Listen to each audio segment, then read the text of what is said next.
बारीक काय होतो ते शेंगा टाकायच्या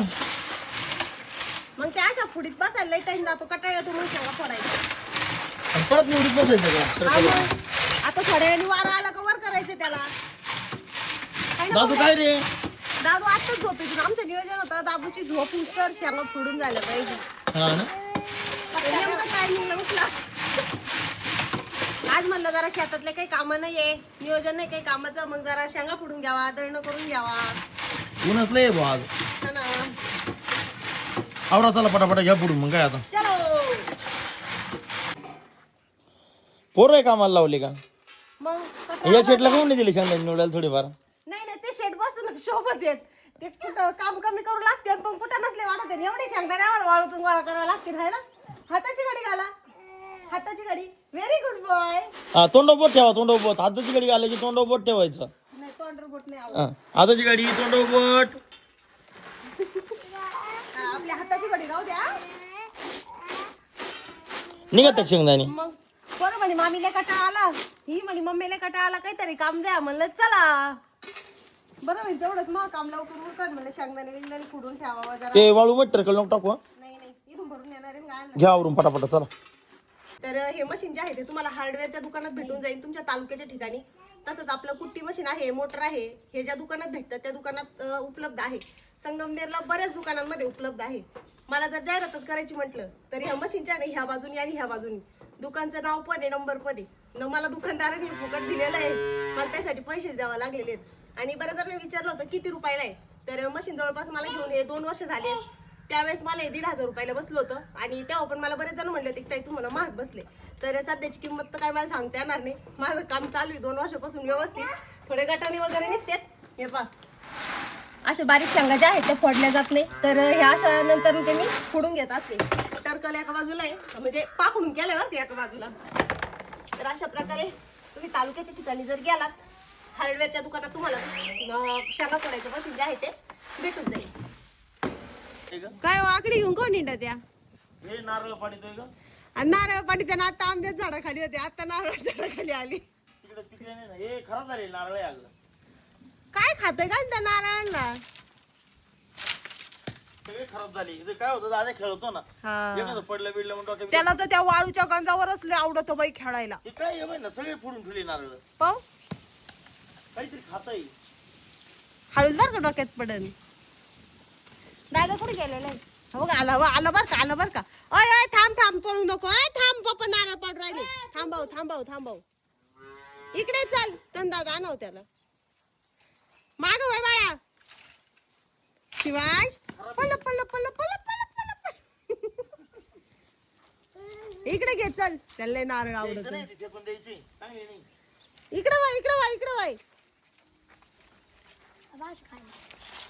हळूच मला वाटलं ते आंबे बिंबेच पाडी ते उन्हाने पान कसे पिवळे झाले अगं तरी सारखं पाणी त्याला तरी खराब झाले ग नारळ ना हा आपली शेती सोडून दुसरी खेळती नाही वाळूवरती शेतमुळे तोडावं लागत आहे ती. हा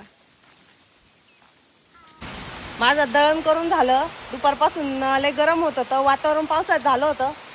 अचानक अर्धा तासामध्ये गोळा झालं बाबू विजा कडकडायला लागला डायरेक्ट गडगड वाजू राहिले बाबा पाऊस कसा आलाय अंगण ओललं झालंय डायरेक्ट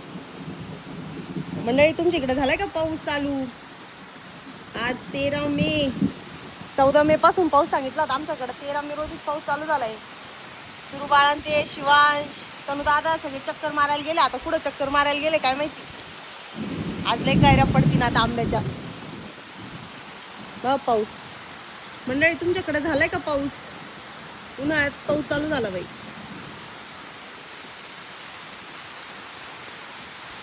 भिजले का भिजले अरे मकर भिजलो ना आम्हाला काय माहिती पाऊसची आणि लागली नंतर काय झालं वाटायला लागलं ना एवढं गुंता करून बसवला होता काय झालं जाशील का चक्कर मारायला जाशील का तिला विचार कुठे गेलतो कुठे गेले होते सानवीच्या घरी. अयो काय झालं बाळाला बोललं झालं तू तर मजा यायची हाय हाय हाय हाय सगळ्यांना डोळे बरोबर तोंडाला लागायला लागलं ते मग पावसात बोललं झाला मी आताच म्हणत होते शिवांश ते गेले चक्कर मारायला बाबा जायचं परत जायचं पावसात नाही ना पप्पी घे मग चल लवकर ऐ माझी पप्पी घे ना कपडे बदलायचे भिजलं ग बाई इतका जोरात पाऊस आहे त्याच्यासोबत वारं पण आहे झाडं नुसते असे वाकडे तिकडे उभं राहिले आंब्यात झाड पाहिलं का खरं कैऱ्या पडून गेल्यात आधीच तर शेतकऱ्याच्या मालाला भाव नाही आणि त्याच्यात आणि सरकार सुद्धा फक्त शेतकऱ्याचीच परीक्षा पाहतोय पण आता एक तर किती दिवसापासून आंबे पाडायला लागायची वाट पाहत होती आमची बाई हे पा काय रे एवढे आंबे कैऱ्या पडले लहानचे मोठे झाडे केले घरचे आंबे म्हणून तर जीव असा कसा तरी उरायला आणि त्या एकदम- शेतकऱ्यांचे पिकं आता हातात तोंडापाशी आलेला घास आता पावसाळ्यावर म्हणून अरे सगळे पडले सगळे पडले आणती गोळा करून आणती का मी वाहून जायला बसले वारं पाहिलं का झाडं पार वाकडे तिथे उरायचे नारळ झाड तर शेंडाचं पार मोडायचं राहिलंय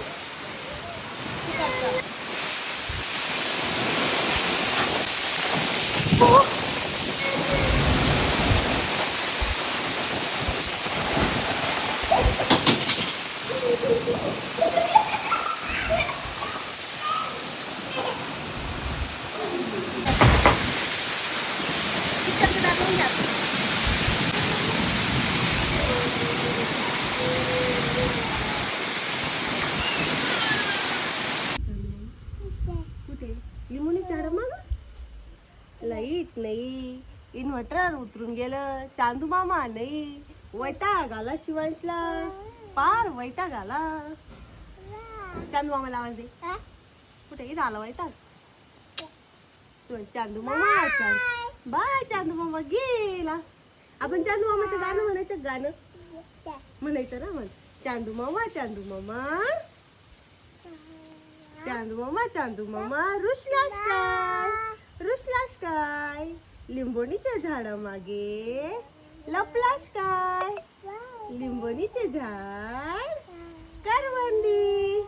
मामाचा वाडा चिरवंदी मामाच्या वाड्यात येऊन जा तूप रोटी खाऊन जा तुपात पडली माशी हा माशी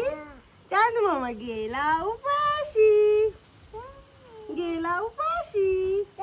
कुठे गेला आता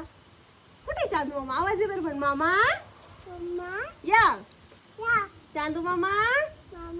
कुठे बघ कुठे मामा या कुठे लाईट नाही चांदू मामा नाही इन्व्हर्टर उतरून गेलं पावसाने वैताग आणला